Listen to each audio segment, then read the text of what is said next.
Hi everyone, Tom Parks here with Annex Wealth Management's What's That? What is a yield curve? Let's start by taking a couple steps back to lay a foundation for this discussion. For starters, anytime you hear about a yield curve in the context of investing, that means you're involved in a conversation about bonds and interest rates. For that reason, I would suggest that if you haven't already seen our What's That video about bonds, you might want to pause this one and check it out before you go any further because it will provide context for this discussion about yield curves.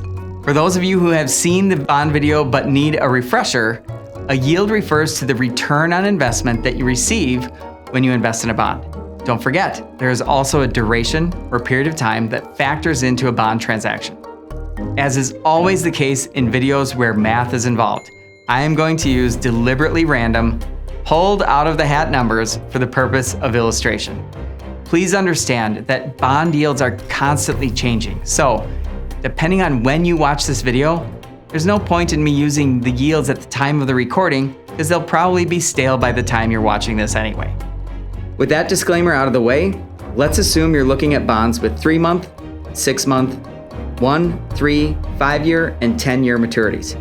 We're going to put those down here along the bottom of this graph. Over here on the vertical side, we're going to show you those fake yields I talked about before. Let's just go with 1 through 5% to keep it simple. If we assume all these bonds have the same credit quality and other important factors, investors usually get paid a higher interest rate for higher maturity bonds because they're locking their money up for more time and they're paid a premium for doing that.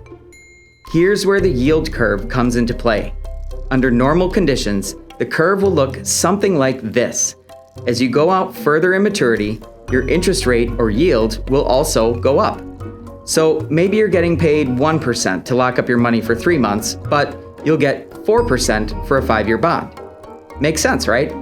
Again, this is not drawn to scale, and the numbers are not intended to be reasonable or accurate. Our goal here is simply to grasp the concept.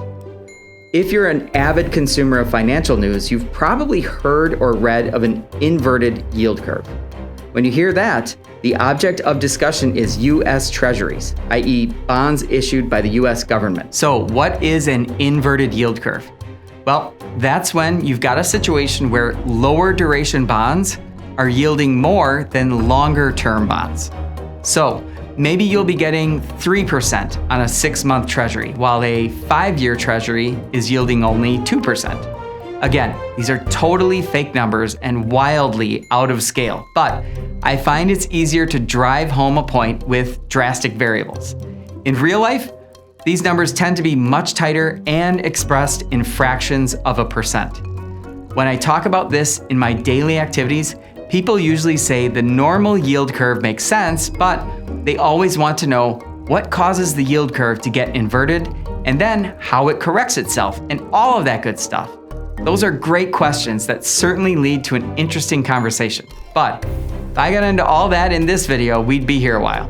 For today, our goal was simply to help everyone understand the basic ingredients of a yield curve, what an inverted curve is, and how those basically look when sketched out on a graph. If you fancy yourself a financial expert, you've undoubtedly got some legitimately nitpicky criticism about this overly simplistic explanation.